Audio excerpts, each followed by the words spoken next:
right, guys. So we're talking about the idea that as we're getting older, if you have kids or don't have kids, what are the decisions you need to make in anticipation of that? So let's say, for example, if you are a person who hasn't had a kid yet and you're at an age where you're at this crux of a decision and you have to make it, what's the right thing for people to do? I mean, and I guess we can start with Ruth in terms of what are some options? What are things you're thinking about? Yeah, absolutely. So obviously I'm at that age. I'm 35. Don't tell anybody.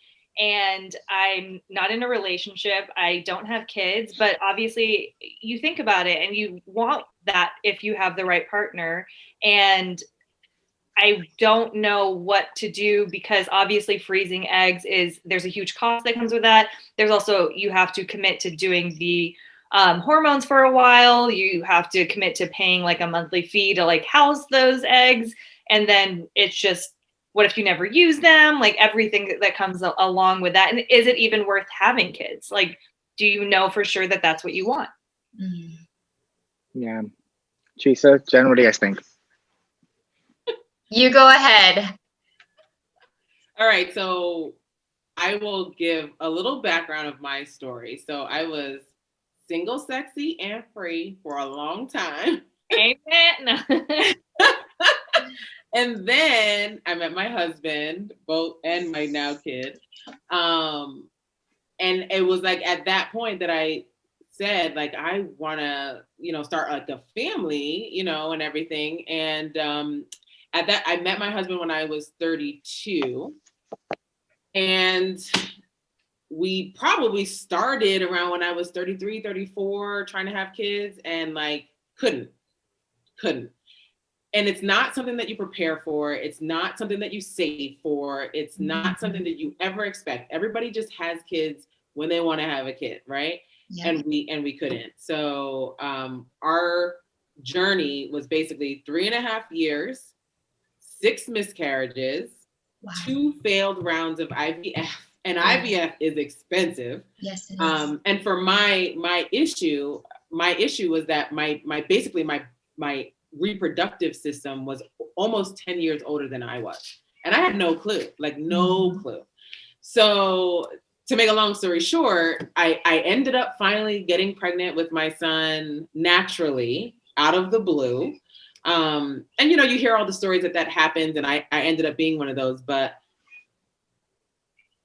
if I had a daughter, I always say, like, oh my gosh, when they're 18, I would just freeze your eggs, just freeze some eggs, because you just don't know. And I wouldn't want my daughter, if I had one, I have a son, but I wouldn't want my daughter to feel pressured or rushed. I was 38 going on 39 years old when I had my child, and I have no regrets. I think I was at a good age. I was more financially stable. I finally met a great guy, and it just made sense at that age, and I'm totally good with that. But I had no idea the struggle that was ahead of me. And I just feel like we don't talk about this kind of stuff enough. I never knew that women actually struggled with this. Like, I just didn't know. And so, having that experience for me, it's like, I don't want to scare people like you know what I mean? Like, I don't want to put that fear in there, but I also, if you're even considering potentially having a family, listen, it was $30,000 each time I did IVF. And it was a crapshoot. I had one chance, and I knew that I had one chance. And when I tell you how like crazy I got, to the point where it was like a crack fiend, like I was going to do whatever we had to do to find the money to do this. We literally were going to do it for the 3rd time. And then I ended up getting pregnant. So for me, I rather err on the side of caution and just know, like, that you'll pay way less knowing that you have healthy eggs frozen in your younger years versus what you'll have to go through later. Because for my particular circumstance, through IVF, I could only get like 6 eggs. A normal person my age at that time could get 30. So like, how do they know the age of your reproductive All you have to do, all it takes is if you have insurance, most insurances will cover, you go to a reproductive endocrinologist and they will run all the tests that you need.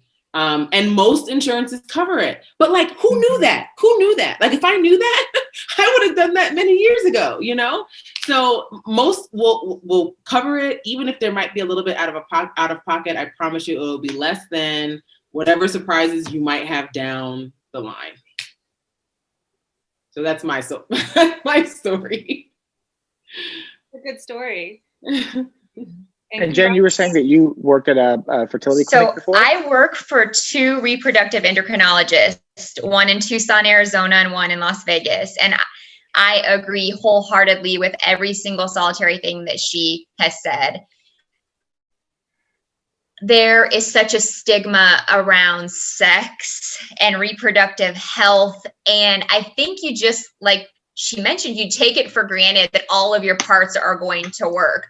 But truly, even if they do, it is a miracle, all the things that need to take place for a child to even be conceived and a healthy child to be born.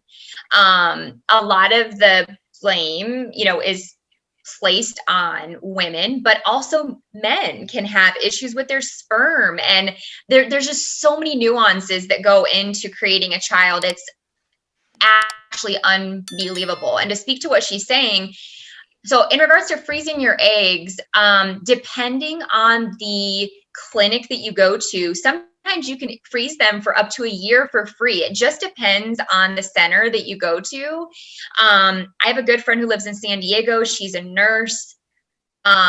She is going to be 38 this year. I think she froze her eggs 2 years ago because of the very reason that you're mentioning. She's in healthcare, so she has the advantage of knowing what we're speaking about. It is that, you don't ever want it to not be your own choice. And believe it or not, at 35, you're actually considered geriatric, if you will, when it comes to your eggs, because you start with a certain number of eggs and they diminish as you get older. And again, let's not direct that at you in particular. In general, women, we are on a ticking clock. Men do not experience that same pressure, right? And so you're sitting here thinking like, oh my gosh, like, I know it's go time. I have to make this decision in the next 5 years. Your risk increases every single year. At 35, you are considered mature when it comes to, your reproductive years. And in addition to that, the risks increase. You're considered high risk, right? I mean, you may or may not already know those things, but to have that peace of mind, to have eggs at your age or anybody's age that, even wanted to do it younger, that are viable, that you're going to be able to utilize at some point in time. And then it's up to your discretion, what you do. Maybe you meet somebody and you do it naturally and you don't, whatever that looks like, but at least you have that just in case. That makes sense. Yeah. I'm sorry. Maybe I'm too, that I've missed my window? I don't at all. And I didn't say those numbers to scare you. I just meant simply, so when I got pregnant with my daughter, I was 35 years old. And so that's how, like, the way they code, mothers, at a certain age. Yeah. When you get pregnant, they're going to tell you at the hospital, like, oh, geriatric pregnancy. Like, wait, hold up. What? Geriatric? Yeah. Yes. I'm still a kid. Some reason, I don't know. Yeah. So I don't. I think that you're at the perfect age, and we should do so much more of a better job at educating our young people about this process, because it's natural, and then even for something like miscarriage is so common. So it is normal in a female's reproductive years to experience between 1 and 2 miscarriages. And maybe you have heard that, or maybe you haven't, but especially if you haven't heard it and you experience it, your world is shattered because you think, my body failed me. Why is this happening? What is wrong with me? I say that from experience. My daughter's father and I, met when I was 33. We got pregnant. I lost the baby. And at the time I'm 33 years old. I'm young. I'm vibrant. I'm at the peak of my health. There's nothing wrong with me. Why did this happen to me? But as she mentioned, 6 times this happened to her. God bless you. It's devastating. And so, you have to normalize those things. I applaud you for thinking about it, because it's something you should be thinking about. You're in control of your health. You're at the prime age where you should be thinking about those things. And there's a lot of, you don't even have to do it in your own state. If you want to shop around at the states that are near you that may be more cost effective, huh?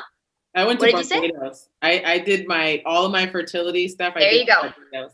It was beautiful. It was amazing. It was cheaper, because in the States it would have cost me $60,000 each time. Like, just crazy. That's just highway robbery. Yeah. Also, by the way, it's so ridiculous. Nobody can afford it. How do you afford that? How did we afford if you are successful, which is We're also still writing checks. Still writing. We got a 2-year-old and still writing checks. But you get to that point where you're so like, I literally was like desperate. Psycho. Like, my husband would tell you, like, I was psycho. And I didn't think I was psycho at the time, but in hindsight, I was absolutely psycho. But I can tell you all about motherhood now too, and that drives me crazy too. And so the other thing is like what you asked was a very real question. Do I even want to be a parent? So my brother is turning 39 in November, and his wife is turning 35, I believe. They have no children. And it's a constant question for them. They've been married for at least 9 years, and they were together long before that. And so I say all that to say, like, it's just this revolving door question. Do we not? Do we? Do we not? Do we? I can say that, it's a decision you're going to have to come to peace with. I don't think there's a wrong or a right decision. If you decide, I guess I could say this, is that I never knew that I could be afraid of something as much as I was of motherhood. When you're pregnant, you just think like, oh my gosh, like, I just can't wait for the baby to get here. And when the baby actually gets outside of your body, you realize, oh my gosh, like, no, I want to protect this thing, like, with all of my, heart and my life. And it's unlike any experience you could. I mean, it's a job that you're not prepared for. You don't go to school for. Nobody give you any qualifications. They give you the baby the day you go home. You can't quit your job.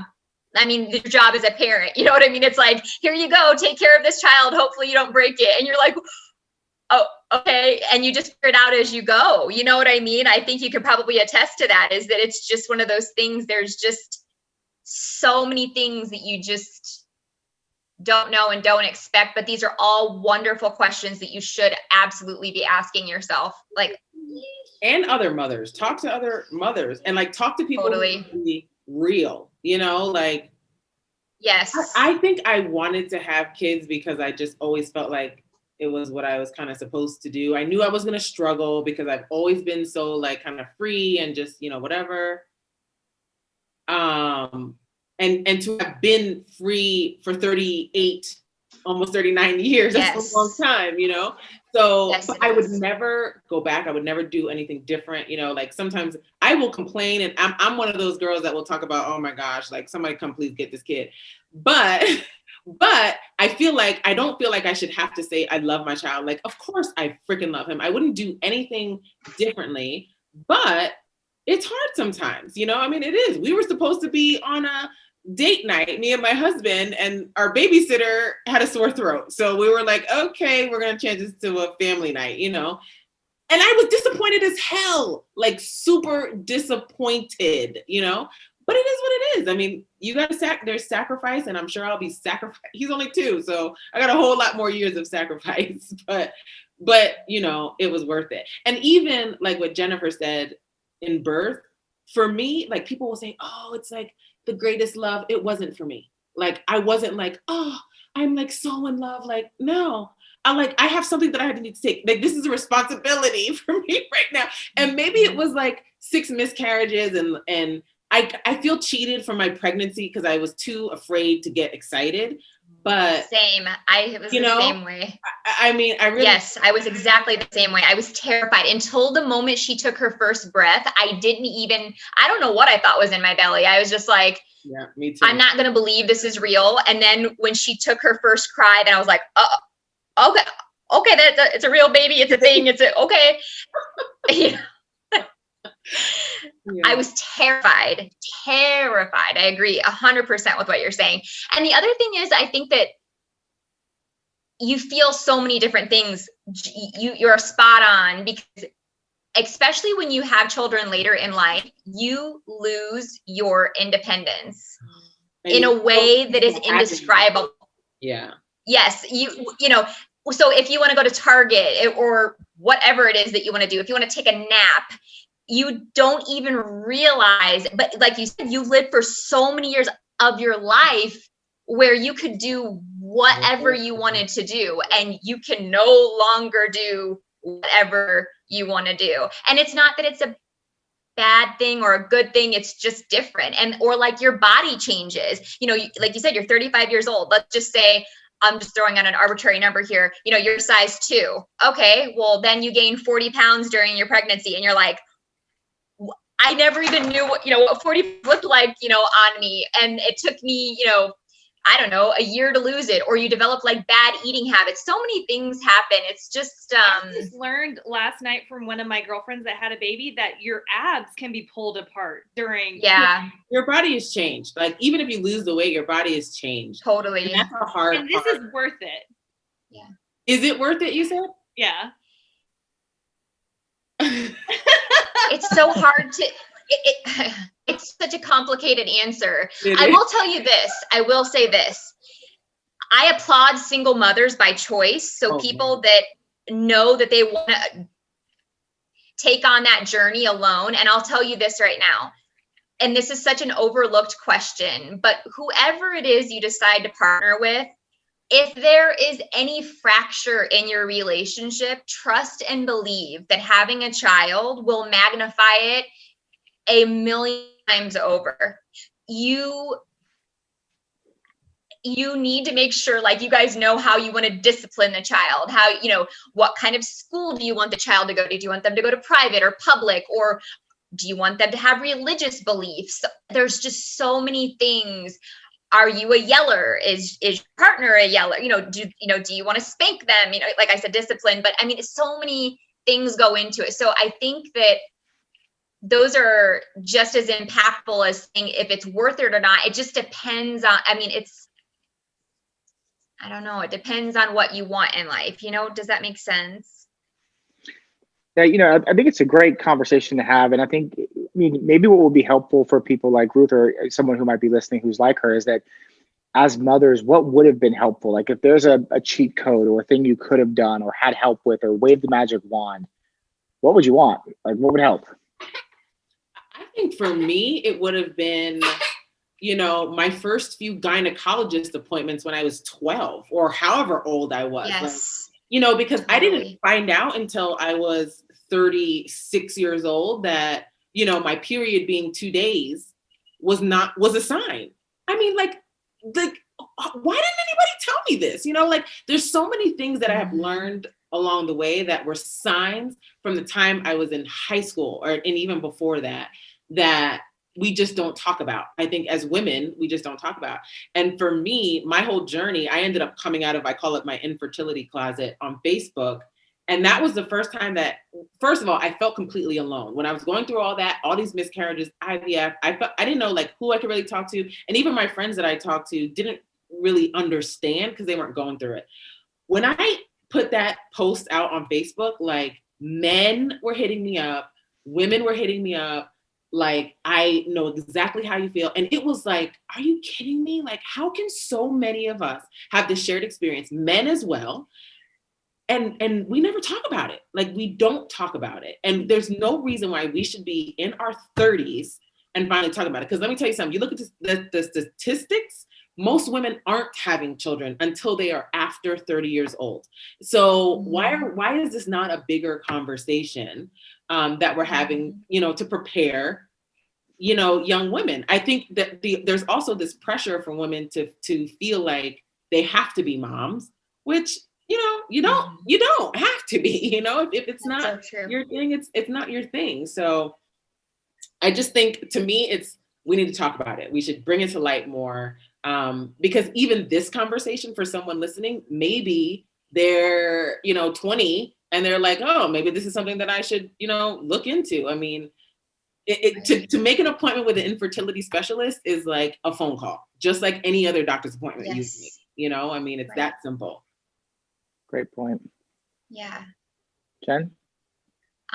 So as she mentioned, there are, and Ruth, offline, I'm happy to email you just, some information. Just the Dr. For one is like a social media powerhouse, and she's constantly generating quality information that answers a lot of questions in a very discreet manner. You never even have to interact with her. You just know the answers all of a sudden. So that's awesome.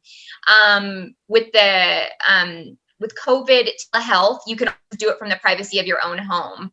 So they'll, talk to you about the visit on telehealth. You can go get your blood work and all those things and kind of be empowered with information. And that's the most important thing, as she mentioned, is that what I wish I would have known, like she said, just so many things. I think that women are taught to be embarrassed of things like their period and buying tampons. I mean, like, God forbid, like, can you imagine like your first dating study and you start your period or something like that? That's like terror for a female, right? Why? But it's something that, over time, it's just been, taught to be this negative, thing. And so I wish that I would have known, as she mentioned, much younger, some of the options that I had, or just more about my reproductive health in general. So I guess the takeaway would be just to empower you and other women, anybody that's watching this, to, take control of your own health. It's so important. You only have one body, love the body and the skin that you're in. And, the other thing is, as she mentioned as well, it's such a valid point, is I think that, the American dream looks so different for everybody than it ever did. And of course there's, pressure to have children, but I think that innately, we kind of know deep within ourselves if we want to be a parent or not. Explore that with self and just kind of really be at peace with whatever decision that you make. But there are plenty of options out there for anybody that's watching, to, freeze eggs, gain knowledge that they need to make informed, educated decisions, safe decisions. You'd be so surprised how many people do strange things, without consulting physicians and all these things. And so the knowledge is out there if you just seek it, And I would just say real quick, the stigma is 100 times worse for men. So like, we're kind of at like this place where I'm hoping it like starts to come out, but for men, it's even worse. They're not talking at all. So, that's another part of the challenge. I mean, how do we change that? How do we get families, men, women, everyone, just to talk a little bit more about some of these challenges? Because I think it's looked at as a woman thing, but a lot of times it's not. Right. Yeah. Male factor is any last huge. thoughts? I mean, it's a huge component. Just thank you to both of you. I think a lot of this was really great information that I think a lot of people need to know. And like you both said, I think this is a conversation that needs to be had. And when we're younger too, I think that I think what happens is we go from our 20s when we're like, oh God, please don't let me get pregnant, to then you're in your 30s and you're like, oh crap, I want to get pregnant, but now I can't. And there's like that middle ground that needs to be discussed and discovered. And with parents to their daughters as well, just letting them have the options and educating them as well. Absolutely. Hey everybody, I'm Adam Khalil. Thank you so much for listening to this video. I definitely want you to subscribe to the channel if you want to hear more content like this. But if this content had any value to you, click the like button as well.